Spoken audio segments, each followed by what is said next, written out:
Halo, perkenalkan nama saya Febrevio dengan NIM 2210417652, kelas M2. Mata kuliah Manajemen Pemasaran, dosen pengampu Bapak Adi Mesalin. Di sini saya akan menjawab soal yang telah diberikan, yaitu bagian A. Apa yang dimaksud dengan pemasaran?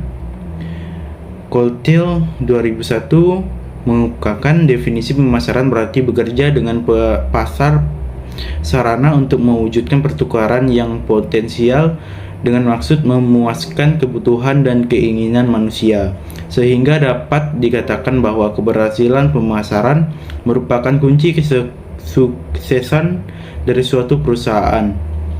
Menurut Stanford 2001, definisi pemasaran adalah suatu sistem keseluruhan dari kegiatan-kegiatan bisnis yang ditunjukkan untuk merancangkan, menentukan harga, mempromosikan, dan mendistribusikan barang atau jasa yang memuaskan kebutuhan baik kepada pembeli yang ada maupun pembeli potensial.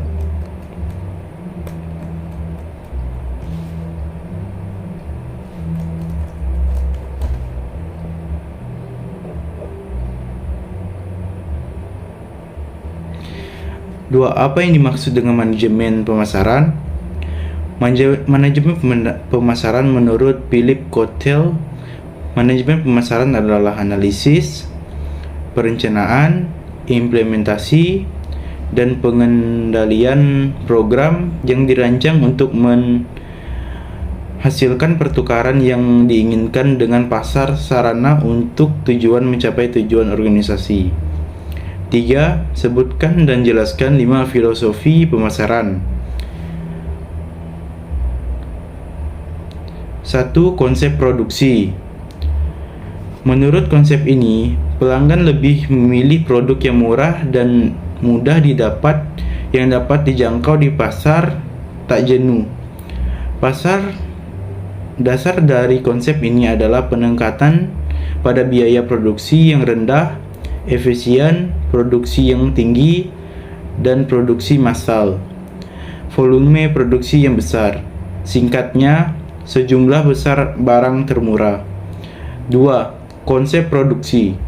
Konsep produksi menyatakan bahwa pelanggan atau konsumen lebih menyukai produk yang memiliki kualitas, kinerja, dan fitur tertinggi.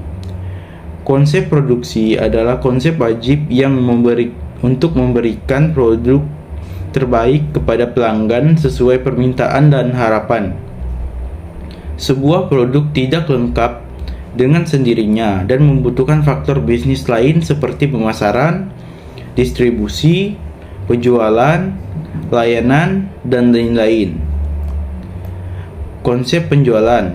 Konsep penjualan didasarkan pada premis bahwa pelanggan tidak akan membeli barang atau jasa merek.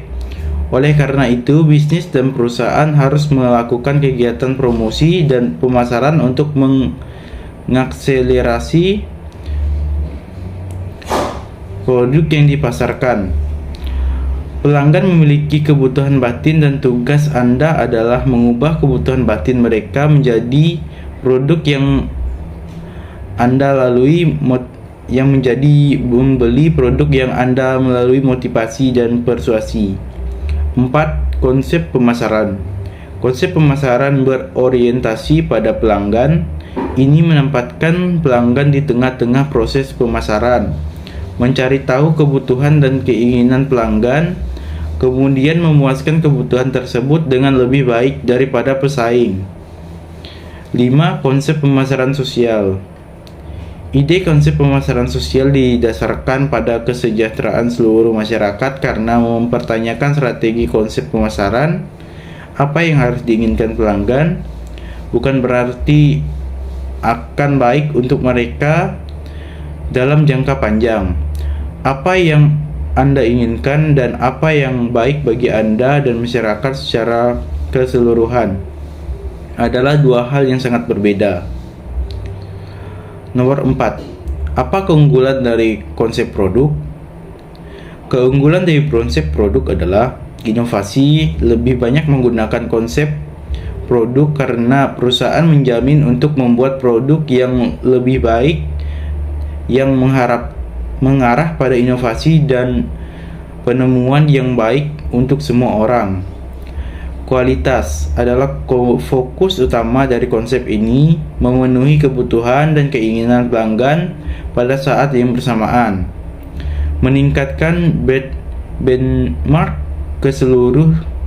keseluruhan dari penawaran di pasar, karena persaingan juga mencoba untuk mencapai level yang sama dengan inovator yang mencoba memberikan produk terbaik.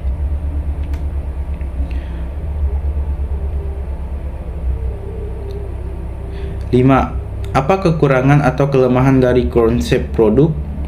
Kekurangannya adalah menghasilkan produk mahal untuk kebutuhan dasar karena semua produsen berusaha memberikan produk terbaik kepada pelanggan meskipun permintaan dapat dipenuhi. 2. Pelanggan membutuhkan dukungan, layanan bersama dengan suatu produk. Jadi hanya berfokus pada fitur produk dapat menyebabkan tidak memberikan pengalaman pelanggan yang holistis. 6. Apa keunggulan dari konsep penjualan? Keunggulan konsep penjualan. Beberapa keuntungan utama dari konsep penjualan adalah sebagai berikut. Peningkatan penjualan. Jenis filosofi pemasaran membantu perusahaan meningkatkan volume penjualan mereka, pasar kompetisi di mana, dan jika perusahaan tidak dapat mengejar pelanggan untuk produk dan layanan mereka, maka akan sulit bagi bisnis untuk mempertahankan hidup. Fokus pada penjualan dan pemasaran karena perusahaan mencoba menargetkan sebagian besar pelanggan di pasar. Dapat dimengerti bahwa produk akan terlihat oleh orang-orang yang ditargetkan ini jika ada dua keuntungan, yaitu menjual dan memasarkan produk dalam waktu yang bersamaan. Jika perusahaan tidak mengikuti konsep ini, maka pikiran pelanggan tidak akan pernah berubah dan mereka akan selalu membeli merek yang sudah mapan. Tidak ada masalah saham yang tidak terjual. Ide dasar di balik pengguna konsep penjualan adalah menjual setiap produk yang diproduksi perusahaan tanpa memperhatikan kebutuhan konsumen. Akibatnya, perusahaan tidak dapat akan menghadapi masalah.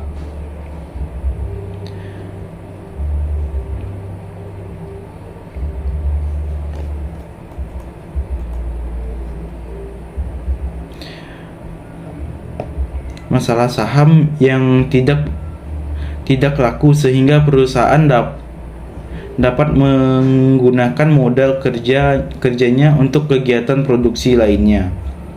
7. Apa kekurangan atau kelemahan dari konsep penjualan? Kekurangan konsep penjualan.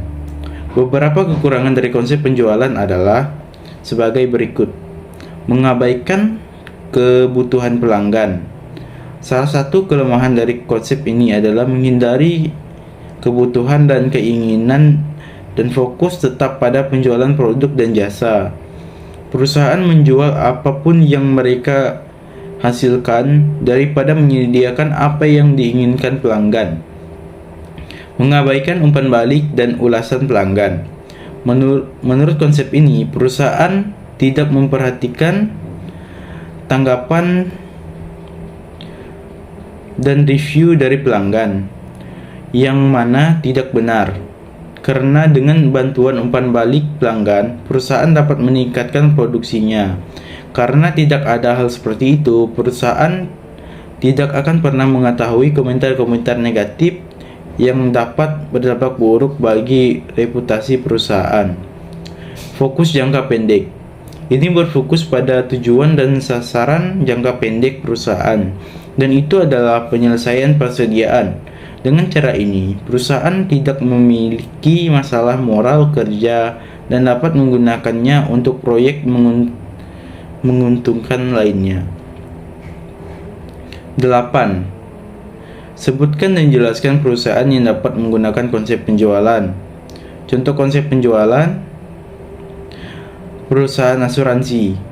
Perusahaan asuransi mengikuti konsep penjualan dengan berasumsi bahwa itu baik untuk semua orang dan semua orang harus membeli asuransi.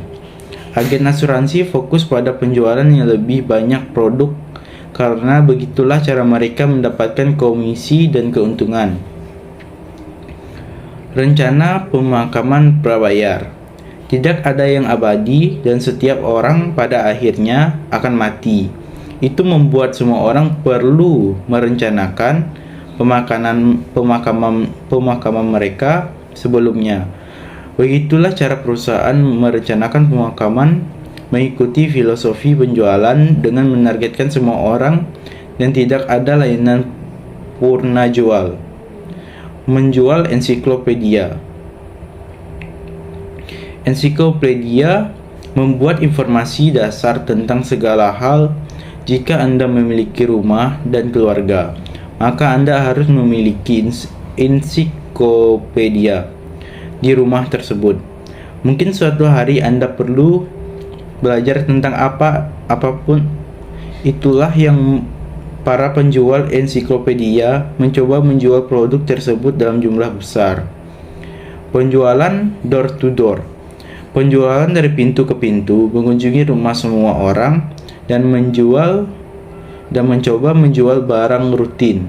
Mereka mengikuti konsep penjualan bahwa produk mereka akan menjadi kebutuhan semua orang dan mereka berusaha meyakinkan semua orang.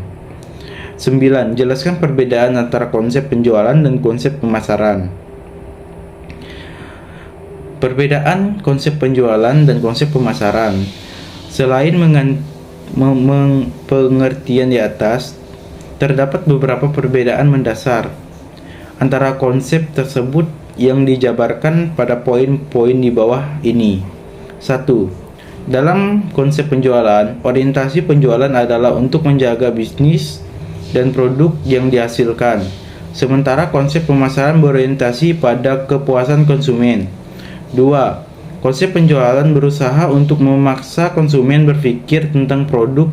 Di sisi lain, konsep pemasaran akan mengarahkan produk agar dapat masuk ke dalam pikiran konsumen secara perlahan.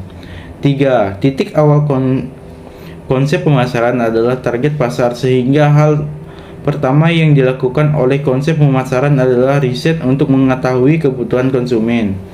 Oleh karena itu, penjual akan membuat produk terlebih dahulu dan dilanjutkan dengan usaha promosi. 4. Fokus utama dari konsep pemasaran adalah pada kebutuhan konsumen. Konsumen penjualan lebih menekankan pada produk yang sudah ada. 5. Konsep penjualan memiliki perencanaan bisnis jangka pendek dengan mengambil posisi yang baik di pasar, tetapi hanya untuk periode yang singkat.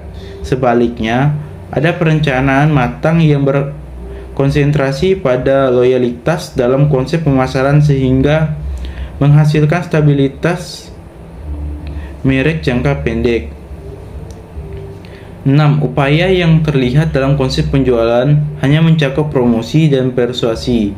Upaya ini mencakup berbagai strategi yang berkaitan dengan berbagai aspek, yaitu produk, harga, tempat distribusi, dan promosi. 7. Dalam konsep pemasaran, harga ditentukan berdasarkan berbagai faktor yang ada di pasar, yaitu permintaan dan penawaran komoditas. Berbeda dengan konsep penjualan yang menjadikan biaya produk sebagai dasar pembentukan harga produk. 10. Jelaskan apa yang dimaksud dengan marketing mix dan kenapa marketing mix sangat penting bagi perusahaan.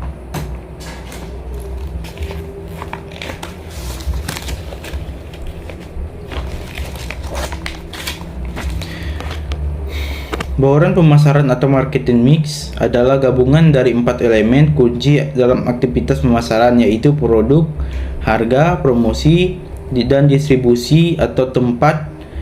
Bauran pemasaran ini digunakan oleh perusahaan untuk mengembangkan strategi pemasaran yang tepat dan efektif dalam produk atau jasa yang ditawarkan. Bauran pemasaran sangat penting dalam strategi pemasaran suatu perusahaan karena dapat membantu perusahaan mengembangkan pendekatan yang terintegrasi dan efektif dalam memasarkan produk atau jasa yang ditawarkan. Berikut ada beberapa alasan mengapa bauran pemasaran sangat penting.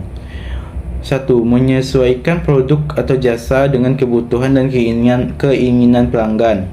2. Memenangkan pasar. 3. Meningkatkan merek yang kuat. 4. Mengembangkan strategi pemasaran yang terintegrasi.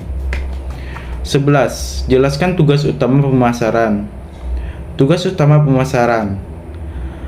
Manajemen pemasaran harus melakukan serangkaian tugas yang diperlukan untuk sukses dalam pemasaran. Tugas dasar pemasaran adalah sebagai berikut. 1. Mengembangkan strategi dan rencana pemasaran. Tugas pertama dan terpenting pemasaran adalah mengembangkan strategi dan rencana pemasaran. Mereka terdiri dari tugas-tugas berikut. Penentuan strategi tersendiri dari mengidentifikasi tujuan atau sasaran pemasaran organisasi, penentuannya dan modifikasinya, serta penentuan sumber daya tertentu untuk mencapai tujuan atau sasaran yang ditetapkan. 2. Membuat sistem informasi pemasaran.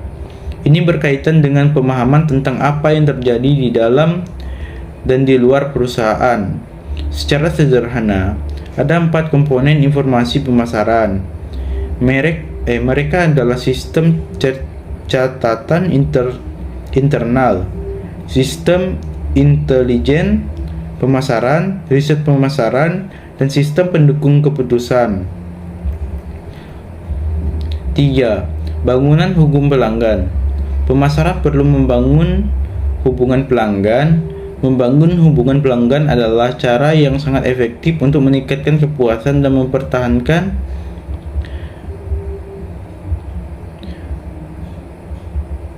pasar. Hubungan tersebut dapat dibangun dengan menggunakan konsep yang muncul seperti pemasaran hubungan dan manajemen hubungan pelanggan. 4. Bangunan merek yang kuat. Pemasaran perlu membangun merek yang kuat. Ini juga merupakan tugas utama pemasaran.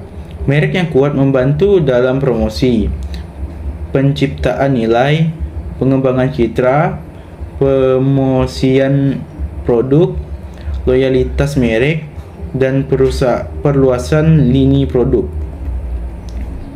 5. Penentuan bauran pemasaran. Pemasaran perlu menciptakan dan menentukan bauran pemasaran yang efektif untuk memenuhi kebutuhan pasar sasaran. Ini merupakan kombinasi dari 4 input, yaitu produk, harga, tempat, dan kegiatan promosi. Bauran pemasaran yang berbeda sangat penting untuk kelompok pelanggan yang berbeda. 6. Memberikan nilai. Pemasaran perlu memberikan nilai kepada pelanggan sasaran.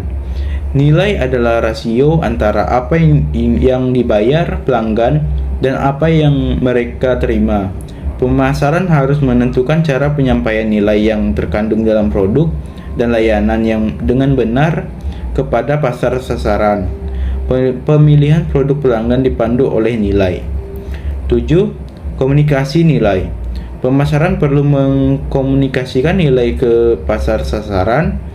Perusahaan harus mengembangkan program komunikasi pemasaran terintegrasi yang memaksimalkan kontribusi individu dan kolektif dari semua aktivitas komunikasi yang digunakan perusahaan untuk menginformasikan, membujuk, tetap, dan meyakinkan konsumen tentang merek.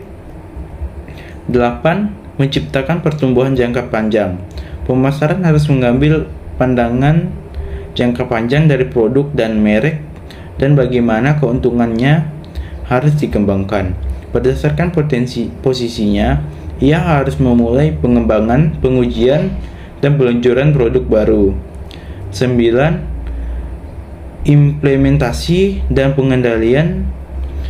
Pemasaran harus mengatur sumber daya pemasaran dan penerapan serta mengendalikan rencana pemasaran. Itu harus membangun organisasi pemasaran yang mampu menerapkan rencana dan strategi pemasaran.